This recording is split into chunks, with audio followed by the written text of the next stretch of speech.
Aí muitas vezes as pessoas vão dar alguns sinais de que elas decidiram colocar um ponto final e é só uma questão de tempo, e outras não. Às vezes tem postagens na própria rede social da pessoa ter colocado e que no dia anterior ela estava postando que estava tudo bem, estava sorrindo, estava num lugar bonito. Mas na maioria das vezes as pessoas vão dar alguns sinais. Por exemplo, mudança de comportamento. Então a gente precisa ficar atento para as pessoas que estão próximas da gente. Nossos filhos, cônjuges, companheiros, amigos, vizinhos, pessoas que nós nos relacionamos, colegas de trabalho mais diretamente.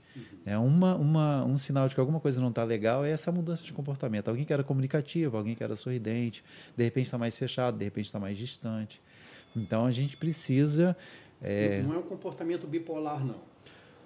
Ou pode ser também? Então, pode acontecer essa situação dos extremos, né? Está muito animado ou está muito para baixo, sendo que o que é muitas vezes chamado no dia a dia, dessa instabilidade toda, nós, psicólogos, vemos, né, de uma outra forma. Normalmente, esses extremos, eles não são assim dentro de um mesmo dia. De repente muitas vezes são semanas e às vezes meses, onde a pessoa está muito animada ou ela está muito para baixo. Então, se você pode até ser que da primeira vez que você não conhecia muito aquela pessoa e você está se tornando amiga dela, você pode, de repente ela houve uma mudança assim, mas dentro dessa questão dos extremos, né? Agora, muitas vezes não, muitas vezes vai ser uma pessoa que você já conhece e você está percebendo que ela está diferente, ela está mais calada, ou ela está mais ríspida, ou ela está mais agressiva, ou ela está mais irritada. Um sintoma muito comum no dia a dia das pessoas que estão num processo de sofrimento mais intenso é a irritabilidade.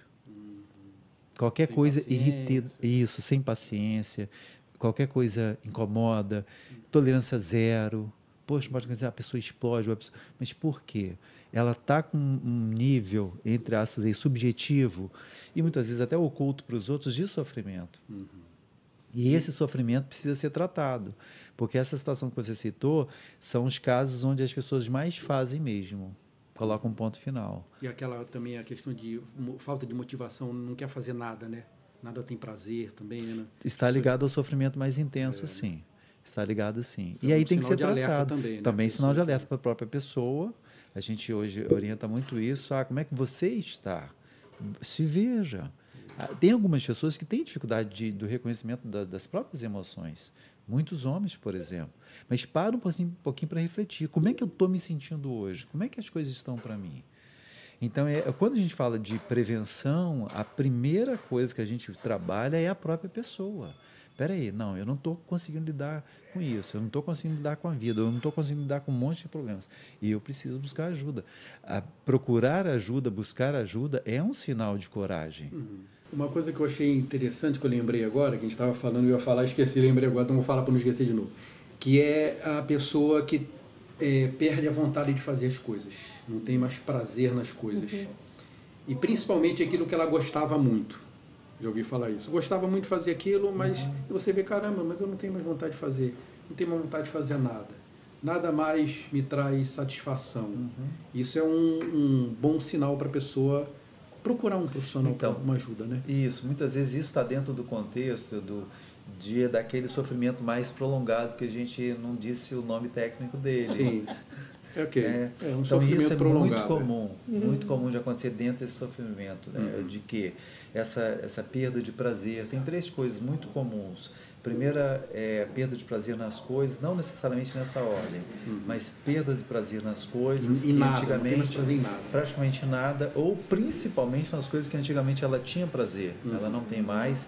Baixa de autoestima, baixa de autoestima, baixa de energia também, sem ânimo, sem disposição. Eu já ouvi dizer a pessoa não tem vontade nem de tomar banho, nem de escovar os dentes. Nos casos mais graves, o autocuidado fica praticamente abandonado. Pode ser um sinal para que todo mundo observe, né? Sim.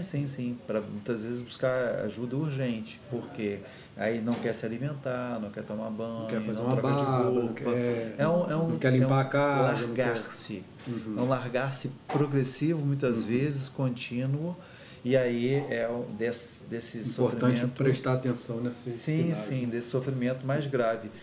E quem não mora com a pessoa vai perceber que ela está mais distante, ou que ela está mais sumida, conforme a gente fala no Brasil. Né? Então, são sinais que vão evidenciando que alguma coisa realmente está acontecendo e que a gente precisa tentar ajudar. Isso não começa assim, isso chega a esse ponto, mas isso começou, vamos dizer assim, leve. Suave. Estou perdendo a graça nas coisas, não estou com vontade de sair. E aí eu ouvi dizer o seguinte: sai assim mesmo, sem vontade, né? Quando alguém te chamar, mesmo que você não te chamar para alguma coisa, mesmo que você não esteja com vontade de ir, vá assim mesmo, porque às vezes, principalmente no início, se a gente vai e aí depois chega lá, fica alegre, e pode até começar a reverter o quadro, porque se dá oportunidade de convívio, de fazer uma coisa diferente, porque a monotonia, né? Você ficar dentro de casa o tempo todo, a monotonia faz muito mal para o cérebro, não é isso? Sim, muito. A própria dificuldade que a gente tem de memorizar coisas repetitivas, que não tem muito estímulo. A gente vai ter dificuldade disso, porque o cérebro gosta muito de coisas novas e diferentes. Mas eu tinha citado as 3 coisas para as tristezas mais prolongadas. Né? A primeira é a tristeza a maior parte do tempo. Será que a gente está se sentindo triste a maior parte do tempo? Esse é o primeiro ponto. Segundo, coisas que... Sem motivo, principalmente, né? Porque se há motivo, a pessoa pode até... Então, às vezes tem motivo, mas ela não está conseguindo lidar com aquela situação de sofrimento daquele motivo. Não consegue ver as coisas boas, só vê o problema. Ou só vê o problema, ou já vem imersa numa situação, às vezes, de vida onde ela tem traumas do passado que não foram superados em relação à infância, adolescência, por exemplo. Então, tristeza a maior parte do tempo. Segundo, perda de prazer nas coisas, aquilo que você citou, poxa, coisas que antigamente gostava muito de fazer, hoje não tem a menor graça. E a terceira coisa é falta de energia, ânimo, demonstrando uma autoestima muito diminuída nesse contexto todo. Então, essas 3 coisas estão presentes nos casos de tristeza profunda, que começa com aquela coisa, tem alguma coisa me incomodando, mas as situações não vão mudando com o passar do tempo, muito pelo contrário, vão piorando, e aí pode chegar nesse nível de que a pessoa não consegue se levantar, a pessoa não consegue tomar banho, ela não consegue se alimentar. Não tem vontade de fazer nada. Não tem vontade. Qual é a orientação? É óbvia. A primeira questão, não deixa chegar a sentir dor para ir ao dentista, como você citou muito bem. Ou seja, busca ajuda, não está conseguindo, não deixa aquela coisa aumentar, crescer, porque novas tempestades podem chegar. Então, vamos cuidar daquilo para a gente conseguir atravessar essa tempestade, superar e ir em frente. Gostou desse corte? Assista aqui o vídeo completo.